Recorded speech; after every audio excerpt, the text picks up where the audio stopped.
locomotive, sipping, drinking Arizona. Mixtape just around the corner, did a lot in California. Can't wait to drop this on you.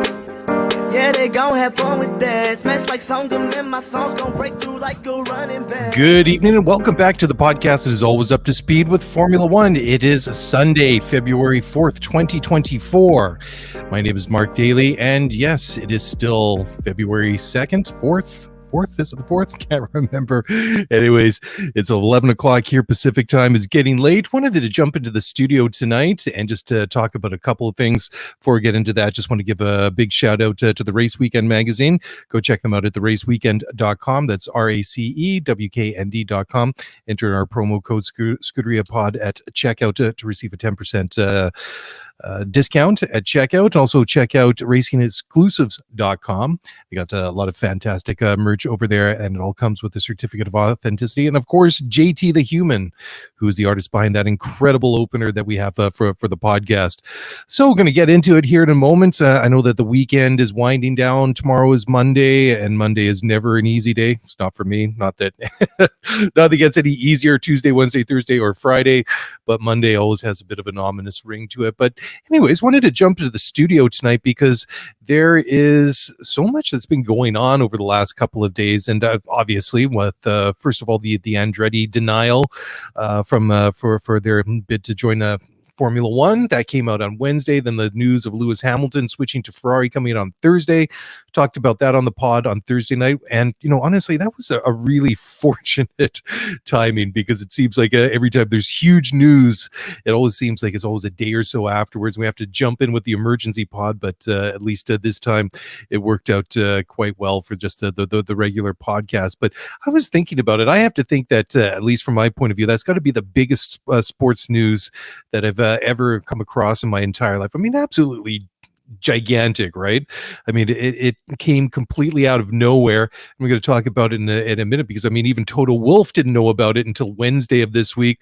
Called a team meeting for Thursday afternoon or Wednesday afternoon, and before you knew it, became a thing, and Lewis off to Ferrari on a long-term contract. So why don't we get into this right now? And I mean, one of the reasons I wanted to talk about this tonight was that Lewis made an Instagram post on Saturday to explain a little bit more about what had been going on, his reason for switching from Mercedes to Ferrari. So I want to talk about that because it gives a little bit more context. Okay, sure, it's not quite the same as Lewis sitting down and giving a live interview or something like that, but still, Lewis is usually incredibly thoughtful and articulate in his Instagram posts and things like that. So I'm just going to kick it off and just read verbatim what he posted yesterday. Anyways, Lewis Hamilton said on Instagram, quote, "It's been a crazy few days, which have been filled with a whole range of emotions. But as you all know, after an incredible 11 years at Mercedes, the time has come for me to start a new chapter in my life, and I will be joining Ferrari in 2025. I feel incredibly fortunate achieving the things with Mercedes that I could only have dreamed of as a kid, that I now have the chance to fulfill another childhood dream, driving in Ferrari red.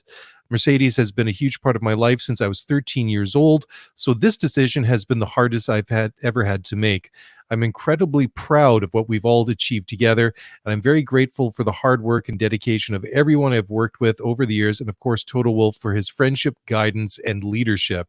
Together we have won titles, broken records, and become the most successful driver-team partnership in F1 history. And of course, I cannot forget Niki Lauda, who is a huge supporter and who I still miss every day. I must also share my huge appreciation to the whole Mercedes-Benz board and everyone at the company in Germany and around the world for supporting me over these 26 years, but the time is right to make a change and take on a new challenge. I still remember taking that leap of faith into the unknown when I first joined Mercedes in 2013. I know some of the people didn't understand at the time, but it was right to make the move then, and is the feeling I have again now. I'm excited to see what I can bring to this new opportunity and what we can do together. However, right now, I'm not thinking about 2025. My focus is on the upcoming season and getting back on track with Mercedes. I am more driven than ever. I am fitter and more focused than ever, and I want to help Mercedes win once again. I'm 100% committed to the job I need to do and determined to end my partnership with the team on a high. thank you to all of you that have been on my journey with me. You've helped lift me up as I chase my dreams, and I hope you can continue to make you proud. As always, sending you my love and positive energy, end quote. So there you go. A little bit of insight from Lewis Hamilton. Doesn't really get into the exactly what made him trigger that release clause with that newly signed Mercedes contract, and that really was the real shock of it, right? Was that it seemingly came out of nowhere. But apparently earlier this week, so what Lewis Hamilton and Toto Wolff have done for many years is that before the start of the season, Lewis and Toto would have a meeting, kind of a breakfast brunch meeting at Toto's home in England, and talk about things. And apparently that's what happened this week. And apparently that's when Lewis dropped the dropped the big news. I mean, of course, I mean Toto Wolff would have known that that, I mean, those rumors that Lewis has been meeting with some of the higher ups at Ferrari, that's been going on for a while. So it's very, very surprising way they did it. But the other thing that was interesting too was that, and it's a classy move that what Lewis did. I mean, he told Toto face to face, and there was some speculation out there that the end of January may have been some very important date in Lewis's contract, that maybe if he wanted to make a move, maybe he had to do it by this time. But apparently it's a lot simpler than that. I mean, it just from what I've been able to understand and just doing a bit of research, is that Hamilton wanted to do it because he wanted to tell Toto face to face, and this was the first time that he could do that, rather than sending a letter or a phone call or through his lawyers or whatever the case may be, which is a completely different what Nico Rosberg, Lewis's former Mercedes teammate, did after winning the World Championship in 2016. He couldn't do it in person, so he actually did it in a phone call to Toto Wolff at the airport after they spent however many hours it was flying back from the Middle East to Europe. Because if you go back, I mean, of course, I know many people that listen to this podcast are newer Formula One fans, that the generation Drive to Survive. But I mean, if you've been around and can remember back to 8 years ago almost now, that's kind of scary. Well, a little bit over 7. I mean, it was 2016, November 2016, when Nico Rosberg won his championship, and that is kind of scary because that doesn't actually seem all that long ago. Anyways, the point is, I mean, he won that championship, and in very short order decided to retire. I remember seeing a video on Twitter or Instagram or whatever it was. I mean, he probably posted it in a couple of different places, but he pulled the plug very quickly, and I was very surprised to hear afterwards that Rosberg couldn't handle telling Toto Wolff the fact that he was going to retire, he was going to leave the team. And I know a lot of it, hearing Nico talk about it subsequently, was that he just didn't want to go through with it again. It had taken so much out of him personally, the dedication and the cost that it came to him personally to dedicate his life to winning a Formula World Championship. It was mission accomplished. And for some drivers, like Lewis, obviously 7-time world champion, Max Verstappen 3-time world champion, like a Sebastian Vettel 4 world championships, that I wouldn't say one wasn't enough, but certainly for Nico Rosberg, he got that world championship, decided, I got my chip, I think it's time to hang it up. But I thought it was very different, very different to the way that Rosberg announced his retirement, the way that he was leaving his team compared to Lewis Hamilton. I find that not very classy. Let's just call it like it is. Of course, it's never easy to tell someone that you're leaving. Well, maybe in some cases it is, but especially after winning a world championship with Mercedes, it's obviously a very difficult thing for Nico to say. I mean, I guess it's worked out okay for him. I mean, he was, I don't know if he still is, but he was for at least for some point, was an ambassador for Mercedes, and set for life, and went on to pursue other things. Lewis doing the classy thing and telling Toto Wolff in person that he wasn't going to come back. But Toto did have a speak to the media later in the week, and he knew that there were going to be some risks in the fact that he signed a shorter term contract with the Mercedes compared to Ferrari. And when Toto was speaking to some of the media on Friday, he had to say, quote, "We are very aligned when we went into the Christmas period. We've said that in public and in the team. You need to ask Lewis why he changed his mind.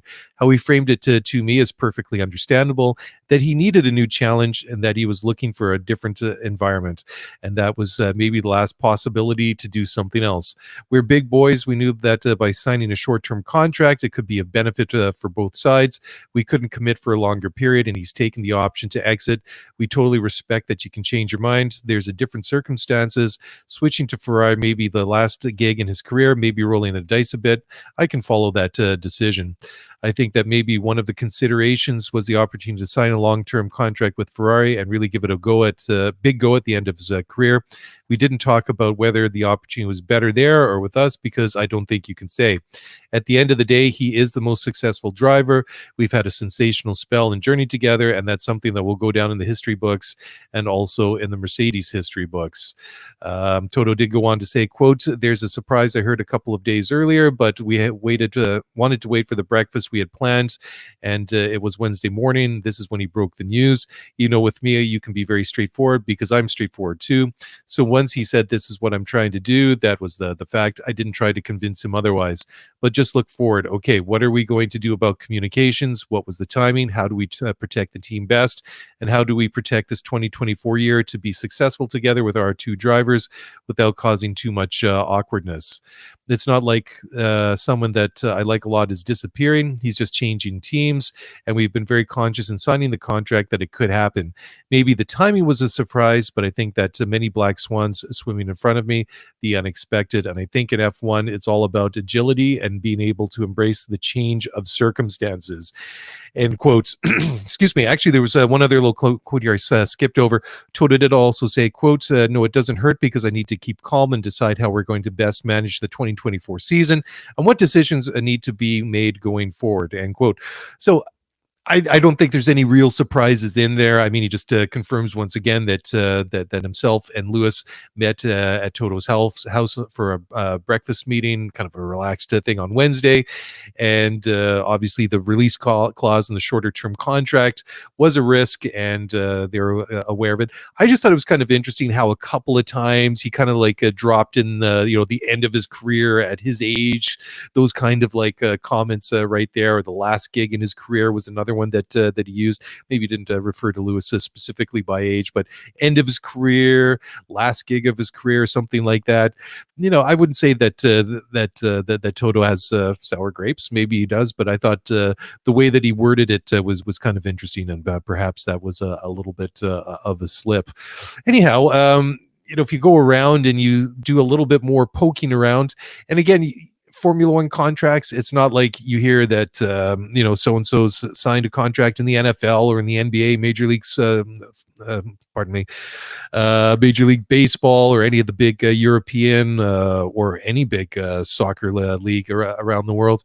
Usually here for the transfers and weekly wages in soccer, and length and term of contracts, and all the big American sports as well. Formula One, never really hear anything. Pardon me. But very interesting. Some of the things that have kind of leaked out is that something to consider, because apparently Hamilton potentially turned down a 2-year deal that was worth over $50 million per season. And then Ferrari chairman John Elkann started to take over with the negotiations.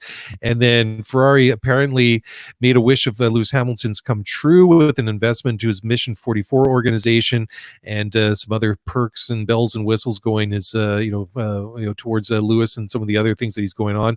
So apparently what Lewis is going to be going to get paid is more than $87 million for 2025, with the option to extend in 2026, and a quarter of that is going to go to Mission 44. And John Elkann has offered to also create a joint investment fund via Ferrari's parent brand Exor, and that's going to be worth over $270 million, where Hamilton would serve as an ambassador for his portfolio with Ferrari. So apparently Mercedes had denied Hamilton's proposal to serve as an ambassador ambassador until 2035. That seems kind of crazy. I mean, it didn't seem like it took very, very long before they decided to give Nico Rosberg an ambassador role with Mercedes. So very strange that and I think that was something that we talked about on the podcast before. That this was just Mark and myself speculating that maybe that might be one of the things that Lewis wants as part of his contract with Mercedes, with the fact to be, you know, an ambassador, give him some, you know, stock in the team, share in the team. You know, there's not very many people that are shareholders. Give him a stake in ownership. And, you know, after he's been so wildly successful with them over the past 10 years, why wouldn't you? I mean, they've made a huge, you know, carved a huge chunk out of the history books for themselves. But it just sort of seems kind of crazy to me that should these rumored perks and bells and whistles and, you know, the massive amount of money he's going to get paid in 2025 and in 2026 as well, why couldn't Mercedes do that? Like, why did they not throw that money Lewis's way as well? I mean, you know, Mercedes, obviously a huge brand. They got the money and piles of it. I mean, you can just walk outside right now. It won't be too long before you go down the street and you see a Mercedes or two driving by. I mean, there's tons of them around where I live. That's the same. I mean, as a global brand. I mean, obviously Ferrari has deep pockets as well. But I'm just kind of surprised that when you kind of look at, and I know this is purely speculation where we don't know the terms and conditions and all the interesting sort of bits and pieces about a Formula One contract, but it almost seems that if you can kind of take the rumored Mercedes contract that Lewis had just signed last summer to the deal that he's you know, signed with Ferrari potentially, that you know, they decided not to throw a big whack of money Lewis's way. Anyways, it is what it is. We'll see how it continues to play out. Anyways, going to take a quick break here. Going to come back in a couple of moments and going to talk a little bit more. I'm going to talk about Lewis's engineer, Peter Bonington, and what might happen with him. Going to talk a little bit more about Andretti and their recent bid to join F1 that was not overturned, but denied, and that broke last week. And then some interesting news regarding the Japanese Grand Prix. So I'm going to do that in a moment. I'll be right back.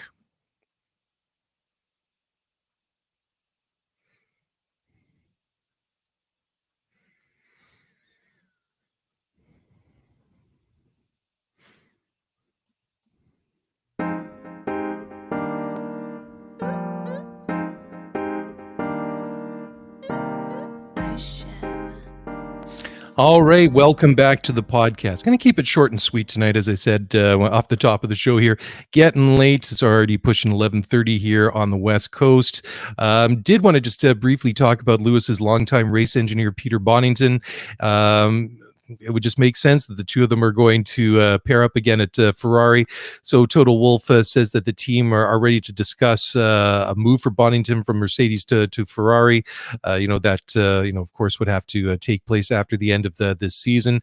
So anyways, Toto had to say, quote, "I think this is a discussion which everyone needs to have in the months to come. As much as I've spoken to Bono already, when I told him about Hamilton's move, he said, 'Is it April the 1st?'" End quote. So there you go. The interesting thing is, of course, that when it comes to Formula One, when it comes to key personnel, you know, the people at the top of the pyramid, if you want to call it that, some of the more senior people, there's this interesting concept which you don't often see, or you don't really see at all in any other sports, is the you know, the gardening leave. That you know, when they go from one team to another, there's always a period in which they can't immediately join a new team. Usually it comes to more like the technical staff, engineers, designers, team principals, and things like that. But it'd be interesting to see whether or not they could work something out with between Bonington, Mercedes, and Ferrari, so he could start there and help Lewis at the beginning of next season.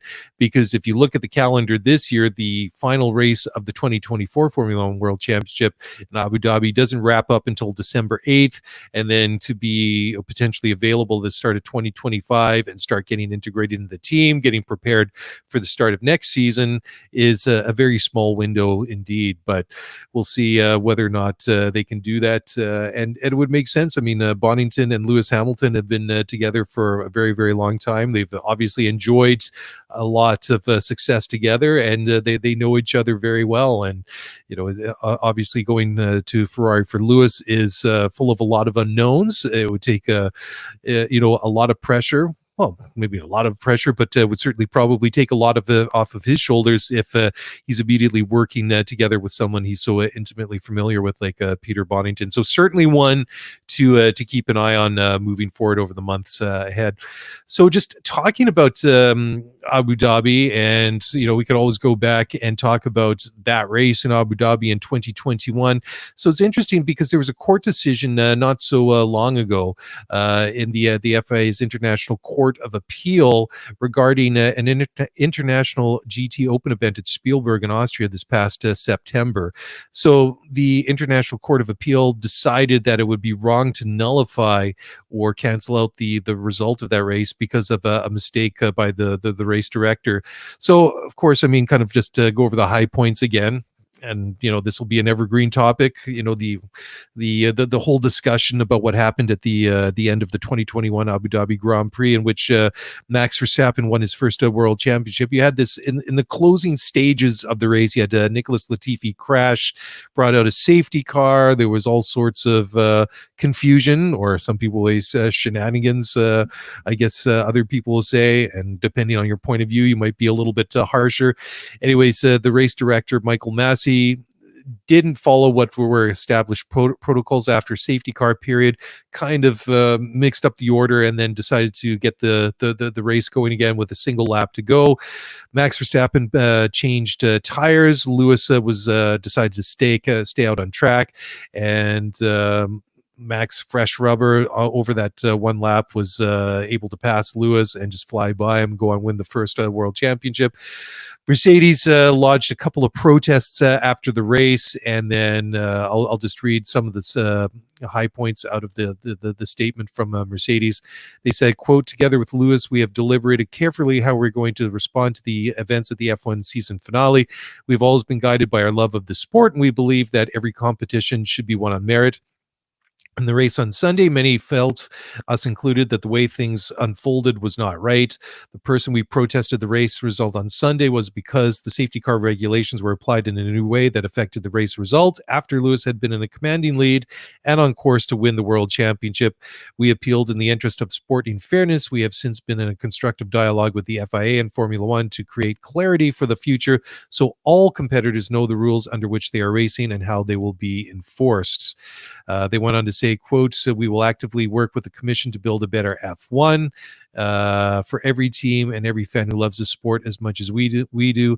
We will hold the FIA accountable for this process and hereby withdraw our appeal." So that was after the Formula One investigation.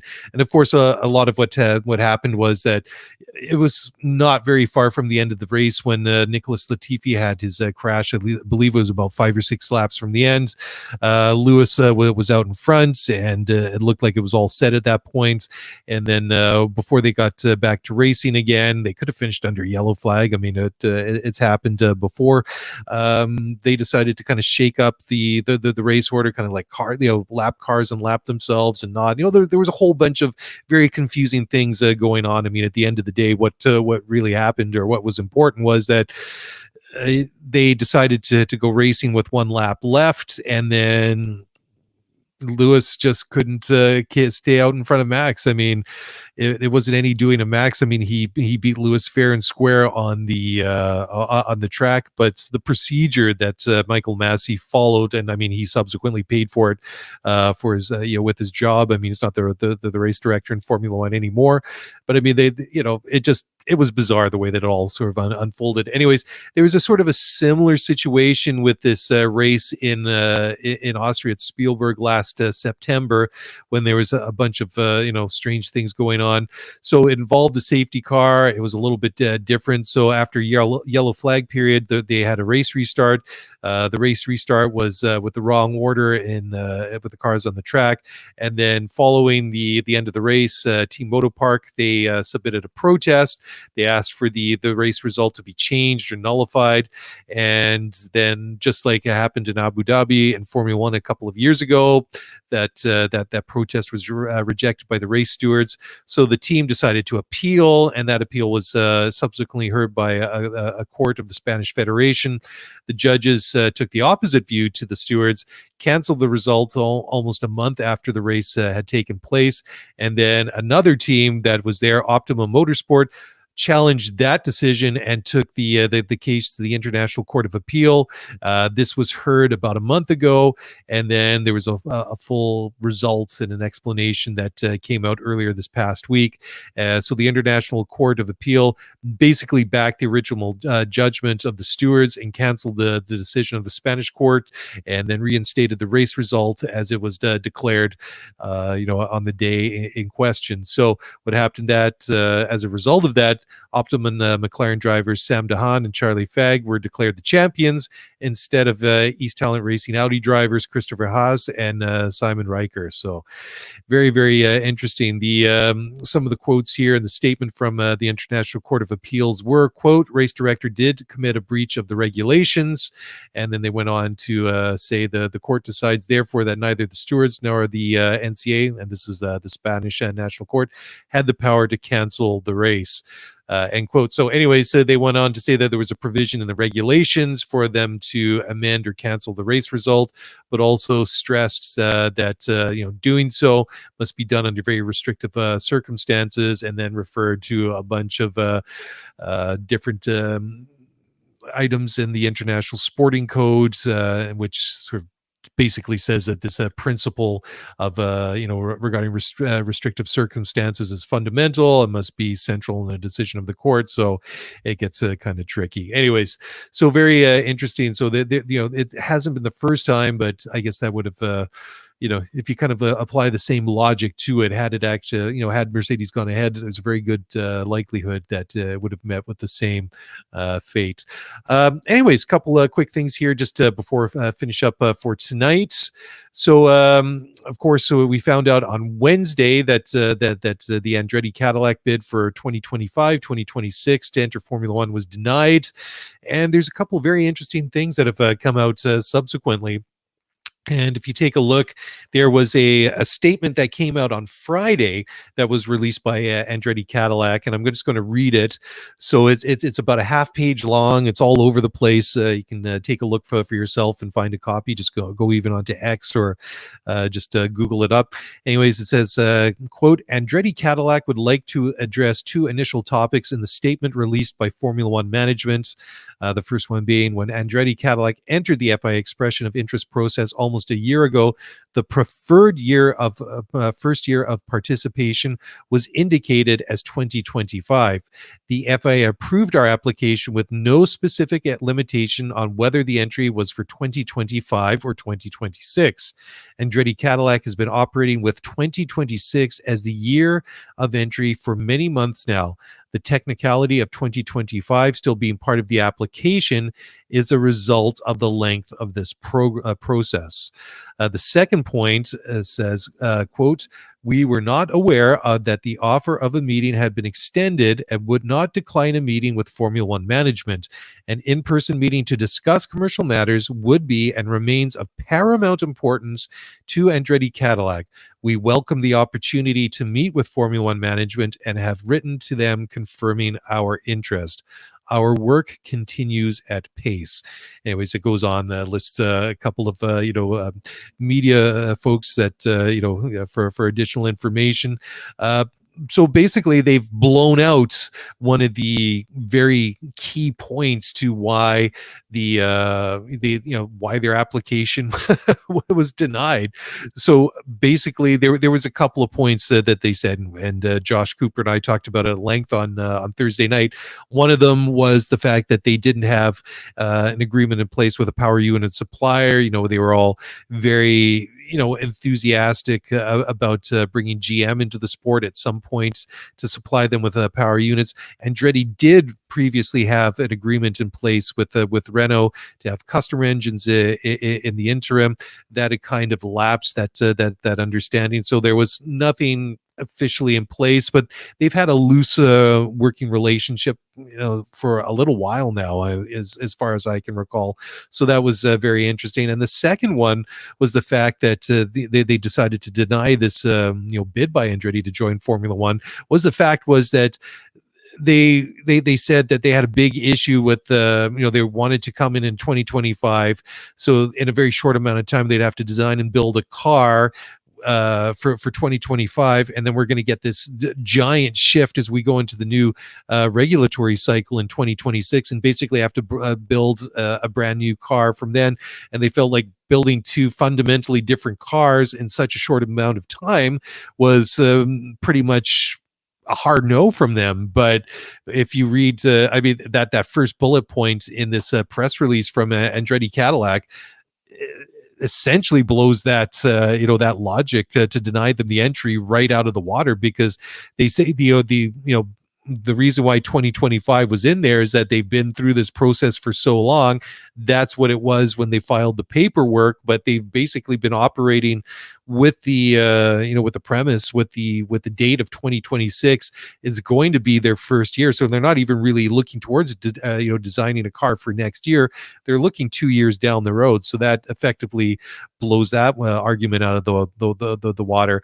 And of course, the third real reason that they said that there was a couple more bullet points, but basically what the rest of the denial of their application was, they felt that Andretti Cadillac was going to benefit more from being associated with Formula One than the other way around. And there was that information, and the people at Autosport really helped out on that, because it's one of the first things I saw on X. They compiled all these amazing stats that the Andrettis have accomplished in decades, not just in Formula One, but other forms of racing as well. And that record speaks for them, for itself. The number of races won in Formula One, Formula One World Championship, what they've done, how many times they've won the Indy 500 and Indy titles and all these, incredibly impressive things. So it's not like they're a brand new startup with kind of like dodgy connections or, questionable credentials. Andretti, these guys are legit. So very, very interesting. But the other part too, just the fact that they never got this email. So apparently what has happened was that there was an email sent to Andretti, to Michael Andretti, inviting them to come to speak to FOM about their application. So apparently it came just from some staffer over there, went to Michael Andretti's email, but apparently it didn't get through the spam filters, ended up in his spam folders, who never actually saw that. So, they did mention, FOM did mention in that in their justification, that press release that they came out middle of last week, that they'd extended that offer to meet with Andretti, and they basically did not answer them. It's not like they ghosted them or anything like that. It's just like okay, thanks, we'll get back to you. And they just never did. They just never responded. So apparently Andretti's IT people went and took a look through their mail servers and did find this thing buried away in, somewhere in Michael Andretti's spam folder. I don't know how much email and spam Michael Andretti gets on a daily basis. Obviously, I'm not privy to what's in his inbox, but it must have been buried in there quite substantially if it took the IT folks, as long as they took them to find it. But it was there, and they just didn't know about it. And I think that's probably a phenomenon or experience that we've all had at some point in the past. Anyways, finally, just really quickly here before I wrap it up. So there's a deal in place now for the Japanese Grand Prix to stay at Suzuka until 2029. So almost until the end of the decade. So this is interesting because I just talked about on the podcast a couple of weeks ago that in Osaka in Japan, they've decided that they want to have a race there as well. So who knows? there's some speculation out there that now that they've renewed the Japanese Grand Prix for another several years, that maybe this quashes the likelihood that we might have a street race in Osaka, Japan, anytime soon. But I'll have to be quite honest. I'm very, very glad that this has happened. Suzuka is one of my favorite all-time tracks.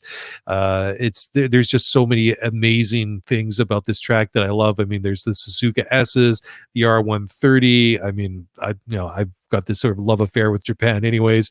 So I don't know. It just, for me, it's one of those great tracks on the Formula One calendar. I would have been very, very disappointed to see it disappear. I mean, we've seen a number of tracks disappear over the years. And of course, I mean, Formula One's a business like anything else. I mean, it doesn't just come down to drivers and teams and, people like Lewis Hamilton switching things up because they want to. I mean, that's, part of it too. There's a free and open market for not just the race organizers in Formula One, but there's this whole package that kind of goes with it. So, but for me, good news. Glad to see that we're going to be going back to Suzuka until at least the end of the decade. Anyways, I'm going to wrap it up right there. Just felt that there was enough to talk about here on a Sunday night, and there's actually quite a bit more, but don't really have a lot of time to do that this evening. But thank you all for jumping in and taking time to listen to the show. Be back on Thursday nights, what we're looking at to do the show as usual. And until then, if you want to get in touch, by all means, send me an email, scuderiaf1pod@gmail.com, or just slide into the DMs on X at scuderiaf1pod, and we'll get back to you or read them out on the show. I mean, I tried to keep up with all the tweets and everything that came in over the past couple of days, but it was like a bit of an avalanche. Everybody was talking about Andretti. Everybody was talking about what was happening with Lewis, and it was just a little bit too much to go through. Anyways, have a great week. Be back in a couple of days. Talk to you all again very soon. Bye for now.